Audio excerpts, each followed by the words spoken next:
मैया मोरी मैं नहीं दही चुरायो, प्रात होत गैयन के पाछे मधुबन माही फिरायो।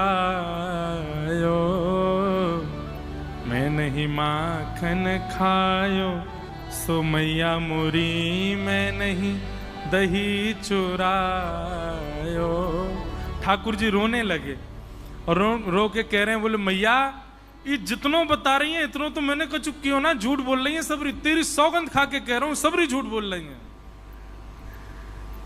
तू जननी मन की अति भोरी, ऐसो कहो पतियायो। मैया तू तो बड़ी भोरी है, इन सबन की बातन में आकर के इनकी बात मान गई है तू।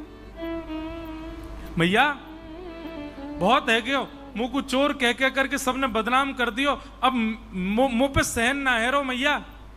और नेक से ठाकुर जी 3.5 बरस के अपनी लकुटिया लेकर के आए और मैया से आके बोले, जेले अपनी लकुट कमरिया बहुत ही नाच नचायो। मैया जेले अपनी कमरिया और जेले अपनी लकुट। अब गैया चरावे के काजी दूसरो लाला ढूंढ लियो, मैं तो जा रहा हूं घर छोड़ के। अब 3.5 बरस के लाला घर छोड़ के जा रहे हैं। सूरदास तब बिहस यशोदा, सुतले कंठ लगायो। जैसे ही ठाकुर जी घर छोड़ के जान लगे, यशोदा मैया दौड़ के गई और लाला को, अरे लाला इनकी बातन में काई को, मैं आ रहा हूं मैया, तू आ रही है इनकी बातन में। इनकी बात मान करके तेने मुंह को डांट दियो सवेरे सवेरे। कहा मैया तू गोद में लेके घूमे, मुंह को दूध पिबावे, मुंह को इतना प्रेम करे, और तेने आज मुंह को इतना डांटो। तब यशोदा मैया गा रही हैं, लाला ते नहीं माखन खायो, लाला मेरे ते नहीं दही चुरायो। और छड़ी लेके मैया सब गोपीन के पीछे भाजो अपने घर। झूठो इल्जाम लगा मैं मेरे लाला पे, मेरे लाला ने कोई माखन नहीं खायो, कोई दही नहीं चुराई है। बोलो कृष्ण कन्हैया लाल। ऐसे श्री ठाकुर जी की बड़ी मधुर मधुरतम लीलाएं हैं। दूसरे एक भक्त और देवबंद से वृंदावन आए, इनका नाम था श्री छबील दास जी। इनको तांबुली कहते थे सब, क्योंकि इनका काम क्या था, बीड़ी बनाना, तांबुल पत्र आदि सब समेट करके और बीड़ी बनाकर। अच्छा, पूरे जहां कहीं भी रस भाव से ठाकुर जी की सेवा होती है, अनेक स्थानों पर महाराज जी बीड़ा का भोग लगता, पर हमारे वृंदावन में बीड़ी का भोग लग, बीड़ी छोटी छोटी। क्यों, मन में भावे नेक नेक से लाला लाली है, इतनी बड़ी बीड़ा बना दो, कहाँ खाएंगे वाकू। नेक नेक सी बीड़ी बनाओ, छोटी छोटी बीड़ी बने। हमारे वृंदावन में नंदगांव जाओ और कहीं जाओ, इतने बड़े बड़े बीड़ा रहे, बीड़ा बीड़ी समझ रहे हैं ना, कैसे कहें बाबा जा, ये नहीं है बाबा दूर तक कर रहे हैं, वो बीड़ी नहीं है, बीड़ी पानते कहीं बीड़ी। जय हो भैया अरे राम प्रियालाल जी की सेवा में बीड़ी बढ़िया भैया, मैंने पूछ ली। पान की जो सेवा रे बात बीड़ी के हैं, और बीड़ा के वो बड़ो रे, छोटी रे वो बीड़ी। तो छबील दास जी तांबुली, ये भी देवबंद के थे। इनको भी महाप्रभु जी की बड़ी याद आई, और आप भी महाराज सब छोड़ छाड़ करके वृंदावन आ गए। बोले कि वहीं जाके छोटी छोटी बीड़ी बनाऊंगा, राधा वल्लभ लाल जी को पवाए करूंगा।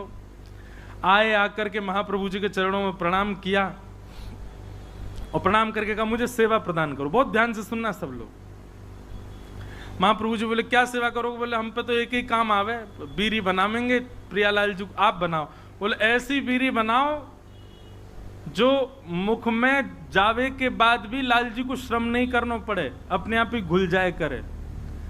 महाराज जी कितना विचार हमारे ब्रजमंडल में किया जाता। आप कभी दाऊ जी जाओगे ना, दाऊ जी वहाँ श्री बलराम जी का मंदिर है। महाराज जी दाऊ जी में शाम को जब ठाकुर जी का दाऊ जी का प्रसाद बनता है, इतनी छोटी छोटी पूड़ी बनती हैं। मैंने पूछी गुसाई जी इतनी छोटी पूड़ी काई को?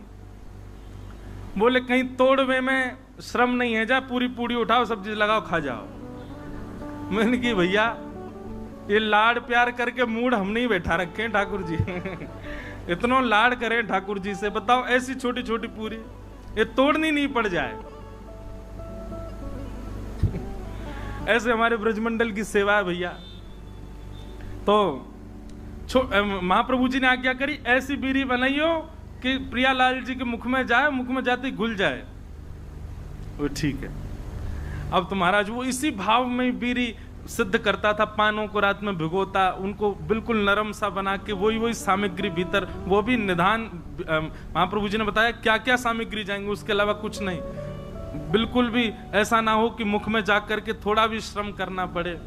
रोज बीड़ी बनाता, चांदी के बढ़िया सुंदर पात्र में उनको भर के लेके जाता और सेवा में जाकर के श्री राघव लाल जी की सेवा में पधराता। एक बात बताएं आपको, ठाकुर जी के जितने भी अधरामृत हैं उनमें सर्वश्रेष्ठ है बीड़ी। क्यों? बाकी को अधरामृत महाराज जी ठाकुर जी पामे, पर बीड़ी को भोग ऐसा है ठाकुर जी क्या करें, वाकु पामे और मुख से लगा करके अधरामृत को स्पर्श करा करके तब वाकु पधरा दे। नेक नेक पामे, एक बीड़ी तो नेक लियो, दूसरी तो या को मतलब यह है कि मुख्य अधरामृत ठाकुर, वैसे तो सबका छू है पर बीड़ी में विशेष ठाकुर जी को अधरामृत को भाव रहे। हमारे नाथ द्वार में भी महाराज जी श्रीनाथ जी कितना बीड़ी भोग लगाते हैं, 100-150 पान रोज पाते होंगे। बताओ महाराज, हर प्रसादी के बाद में। और जैसे भोग की थाली होती है, भोग की थाली ठाकुर जी के सामने पधरा दी जाती है। ठाकुर जी स्वयं पाएंगे या किशोरी जी पवाएंगे या ठाकुर जी किशोरी, हम लोग बाहर आ जाते हैं पर्दा करके। पर बीड़ी का तो नियम है कि बीड़ी आपको लेके ठाकुर जी के अधर से छुवानी ही पड़ेगी। तो मूल रूप से अधरामृत का स्पर्श बीड़ी को प्राप्त होता है, इसलिए बीड़ी प्रसाद प्राप्त हो तो समझ जाइयो अधरामृत ही है ठाकुर जी को। और बीड़ी की सेवा जाकू है सके करो, लाल जी को बड़ी प्रिय मुखवास। तो ये छबील दास जी तांबुली आए, दास जी तांबुली आए और इनने बीड़ी की सेवा प्रारंभ करी। ठाकुर जी के लिए बढ़िया बीड़ी बनाते, चांदी के पात्र में ले जाके पधरा देते। महाप्रभु जी ने एक दिन बीड़ी को प्रसाद ठाकुर जी को पधरा करके, और जब अधरामृत है गयो, प्रसादी है गई, स्वयं पाए, बड़ा आनंद आया। महाप्रभु जी को लगे कि हाँ ठाकुर जी के योग्य सामग्री बननी है। एक दिन बड़े प्रसन्न थे महाप्रभु जी, तो विराज रहे थे, सब सेवक गण चारों ओर बैठे थे। अत्यंत प्रसन्न श्री हितरवंश महाप्रभु सबसे बोले, कछु मांगो भाई, तुम्हें कहा चाहिए।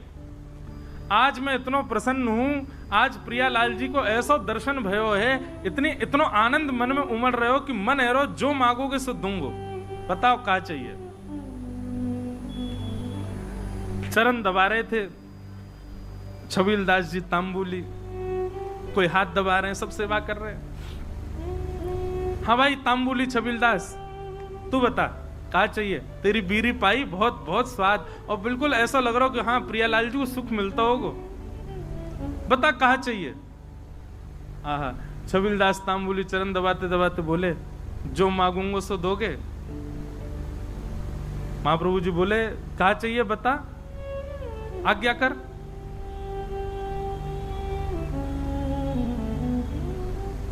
सावधानी से सुनो, बता कहा चाहिए। तो छबील दास तांबुली कह रहा है, बोले कि जय जय, हमें ऐसा अनुभव भयो, हमने ऐसी सुनी है कि श्री राधा वल्लभ जी आपसे बात करें, आपके संग बैठे, आपको हाथ पकड़ लें, आपकी गोद में बैठ जाएं कूद के। ऐसा सुख मोए कब मिलेगा, ये मोसों बात कब करेंगे, मेरो हाथ कब पकड़ेंगे, मेरी गोद में कब बैठेंगे, मेरे हाथन से बीड़ी कब पामेंगे। आपको देनो है तो महाप्रभु जी बस यही कृपा कर दो कि श्री राधा वल्लभ लाल जी प्रत्यक्ष काउदना मेरे सामने प्रकट हो जाएं और जैसी लीला आपके संग करें, मेरी गोदी में भी कूद के बैठ जाएं एक दिन, मुझको भी वो सुख मिले, ऐसा अनुग्रह कर दो। महाप्रभु जी प्रसन्न भाव में उठ रहे थे, धीरे धीरे अपनी सामग्रियां उठा रहे थे, संध्या के लिए जा रहे थे और जाते जाते ऐसे ही बोल गए, चल ठीक है दियो, राधा वल्लभ जी कृपा करेंगे तो पे, और चले गए जमुना जी। कोई ऐसा भी नहीं कि विधि विधान से बैठ के आशीष दिया हो, उठ के जाते जाते बोल गए चल दियो, कृपा करेंगे। नेत्र सजल है, बोले अब कब होगी कृपा ये तो जाने नहीं, पर गुरु आज्ञा है तो निश्चित कृपा होएगी। स्नान ध्यान करके वो भी बीरी की सेवा तैयार सिद्ध करने लगो, और बीरी सिद्ध करके महाराज जैसे ही लेकर के राधा वल्लभ जी मंदिर में आयो, संयोग से कोई भी नहीं मंदिर में, अकेलो छबीलदास तांबूली बीरी भोग लेकर के भीतर गए, ढूंढन लगो कोई सखी मिले, सहचरी मिले, कोई सेवक मिले तो दम भैया अंदर पधराए दो। जैसे ही समीप गयो तभी कहा, देखो युगल सरकार दोनों एक दूसरे गले में गलवैयां डाले, अपनी एक एक कमर पे हाथ धरे और मंद मंद मुस्कुराते भय अपने एक दूसरे के प्रति ऐसे शीश झुकाए करके और वह तांबुली को देख करके मंद मंद मुस्कुरा रहे हैं, और मंद मंद मुस्कुरा करके श्री जी इशारों कर रही हैं, इतकुआ अब तुम। अच्छा एक बात, हाँ वो तो बताना भूल ही गया मैं, जब उसने महाराज जी महाप्रभु जी से यह आज्ञा मांगी कि आप ऐसा अनुग्रह करो कि प्रियालाल जी मुझको प्रत्यक्ष दिखें, तब महाप्रभु जी कह में सह पाएगा उनके स्वरूप को। वो अगर प्रकट है गए तो उनके स्वरूप माधुरी रूप माधुरी को झेल लेगो ना, झेल लेगो तो को आशीष दूंगो। तो मैंने कही रूप देखने के बाद झेलनो ही ना है, प्राण निकल जाए, बस रूप दिख जाए एक बार, वाक्य बात। अच्छा क्योंकि एक बात बताएं, सहचरी भाव में और अंतरंग भाव में प्रियालाल जी तो अपनी लीला करते हैं, आपको तो बस प्रवेश मिल जाता है, और कहीं उनकी छवि देख करके आप बेहोश हो गए तो कई जगह महाराज जी हमारे वृंदावन रस रीति में उसको अपराध माना जाता है। आपने जरूर अपनी गुरु निष्ठा में कोई कमी छोड़ी होगी, जरूर अपनी निष्ठा भाव, इसीलिए आप उस छवि के भाव को सहन नहीं कर पाए। इसलिए महाप्रभु जी ने कहा झेल लेगो, झेल पावेगो स्वरूप को।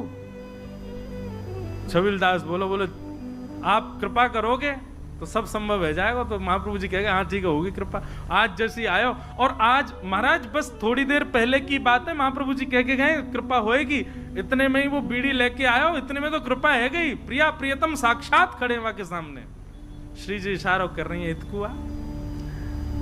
छबीलदास के 2 बार तो नेत्र बंद भये, हाथ पाम वाके होश में नहीं, ठंडो पड़ गयो पूरा, कभी इतकू जावे कभी उतकू, बस गिरवे ही वारो।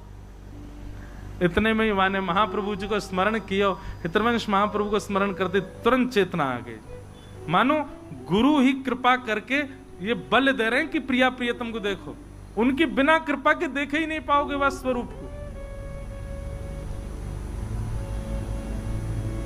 छबीलदास सामने खड़ो है, अब कहां बोले ठाकुर जी से, ठाकुर जी तो मंद मंद मुस्कुरा रहे हैं, श्री जी कह रही हैं जोर से मत मुस्कुरा दी प्राण निकल जाएंगे आके, ऐसी छवि ठाकुर जी की। ठाकुर जी बोले खड़ो ही रहेगो, कछु करेगो भी। छबीलदास बोलो मुंह पे तो कछु आ भी ना, कहा करूं जय जय, बोले कहा करूं कहा। वो दूर डिबिया लेके खड़ो बीरी की, इतकुआ बीरी पवा, और वो गयो महाराज हाथ पाम कांप रहे हैं वाके, ऐसे डिबिया खोल के और ठाकुर जी के आगे पधराई दी। ठाकुर जी बोले बाबरो ही है बिल्कुल ही, अरे निज कर सो उठा बीरी और मुंह में पवाए दे, इतना विलंब काय को करे। जैसी बीरी उठाए करके ठाकुर जी के सन्मुख करी, ठाकुर जी इशारों के नहीं पहले श्री जी को पवाए, श्री जी ने बीच में से बीरी आधी तोड़ करके मुख में लाई, बोले अब अधरामृत मुंह को पवा। जैसे ही पवायो महाराज, वो छवि निहार करके कौन सुध में रह सके, बस वहीं वह छवि को देखतो प्रिया प्रियतम लीला कर रहे हैं, अद्भुत छवि को दर्शन करते करते छबीलदास तांबुली ने वहीं प्राण त्याग दिया, ठाकुर जी में विलीन है।